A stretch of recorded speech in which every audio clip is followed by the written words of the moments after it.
Hey there. Subscribe to my channel and also press this bell icon so you can get latest video notifications.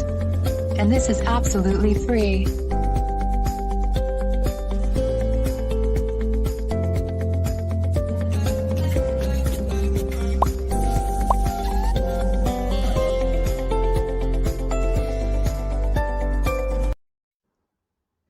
Welcome back to our channel. Today we have with us spiritual guru Amarnath Guruji, who will give insight to maintain calmness during adverse situation. Over to you, sir. Namaskar. This is Amarnath greeting you. I am here to discuss with you about how to have control over our emotions and stay happy in such harsh times.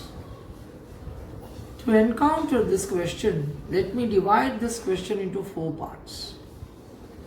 What are emotions? How to control them? What is happiness? And what are harsh times? What are emotions? Emotions are disturbances in the mind which are generated when an individual encounters different situations. These disturbances could be either positive or negative. It would also be due to the stored information within the individual, the stored information within the mind. When an individual recollects these informations, it is bound to create disturbances in the mind. So, the disturbances in the mind are called as emotions. Why are the disturbances created? The mind, in its purest state, is always calm. It is something like a golden sword. You can use it either to defend yourself, being a sword, or to decorate yourself because it is a golden sword. So similarly, the mind is one of the strongest portions God has given to an individual. This is how human is different from the other animals. Now, we discussed this. The mind is calm in its purest state. When an individual encounters different situations, the common portion in the situation and within the mind prompts him to absorb some of the portions of the situation, which leads to disturbances. We are talking this in a very abstract platform. Now let us come to an illustration. We see when we scold a child, the child bursts into tears. It starts crying. Now, why should it cry? The child has cried because the mind within the child has had the disturbance that it has been humiliated. You see, a child getting humiliated, that's a fact. Humiliation and etc., they are only disturbances which are created within the mind. It can happen anywhere. So, it is a component which has come out of a situation. Now, if a person is dreaming and he has had a bad dream, that also leads him to despondency. So, once again, it is a disturbance which is created in the mind. That is not the real state of the mind. The real state of the mind is it is capable of withstanding any pressures. The only way is to reason with it? That is my next question. How to control them? If the mind reasons the situation, then the disturbance gets dissolved. The disturbance is created in the mind because the mind has not reasoned the event. The event could be self-created, planned, or an accident. When the mind resonates with the situation, then disturbances are generated in it. If you do not allow the mind to resonate with these situations, then there will not be any disturbance in the mind. Automatically, there shall not be any way for generation of emotions. So one way of controlling emotions is to reason with the mind. When the mind reasons with the situation, automatically it calms down. So also with the child, if the child is calmed down and the child is not humiliated, it stops crying. So that means there has to be a resonation which is what the mind has absorbed.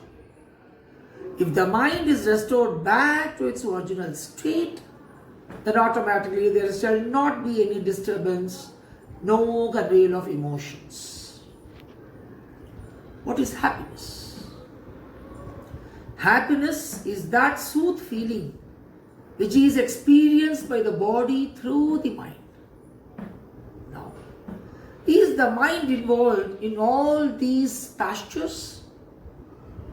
The mind resonates with all these objects using the sense organs. So, the happiness, as told, is actually an experience of the object using the sense organs. So, it is coming from outside. It is not generated inside. The mind has sensed the object through the sense organs and a disturbance is created. If that disturbance is soothing to the body, it is called as happiness. If it is not soothing to the body, then it is called as sorrow. So once again, it is a disturbance because the mind in its purest form is free from happiness, sorrow and all various states. Because all these are experienced only by the sense organs after it perceives the objects. Then what are harsh times? Times wherein the selection of the mind doesn't resonate in its real sense. The mind would have formed, or the mind would have planned for an event which is not accomplished. So that non-accomplishment of a task leads to harsh times. No individual is complete. The only thing which is complete here is consciousness. So whenever we feel dejected, we feel we are in sorrow, we feel we are enduring harsh times, we should always slip into the consciousness. And what is that state of consciousness? The mind in its purest form, wherein it is not attracted by any objects. It is not induced by any of the sense organs. Where the mind is all alone, which is not subdued.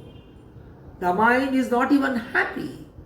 The mind is totally one within itself. That is the pure form of consciousness. So, if we have to control our emotions and stay happy, in harsh times, we have to slip into the conscious state of mind, where the mind is only pure consciousness. And that is what even the Vedas state, Sat Chit Anand. Sat, which is always there, which is truth. Chit, which is there in the mind, which is of the form of consciousness, and Ananda, bliss. To sum up, the harsh times, the happiness, the sorrow, the emotions are all creations. They are not there at all. The only thing which is always there is supreme consciousness, wherein you are always in bliss. The moment you feel sorrow or the moment you are happy, you slip into the consciousness mode and feel for yourself that the happiness or sorrowness are all creations out of disturbances to the mind. Whereas the mind in its purest state is only supreme consciousness, and you have nothing else to fear, nothing else to be depressed at all. Thank you, Kirtanaji also.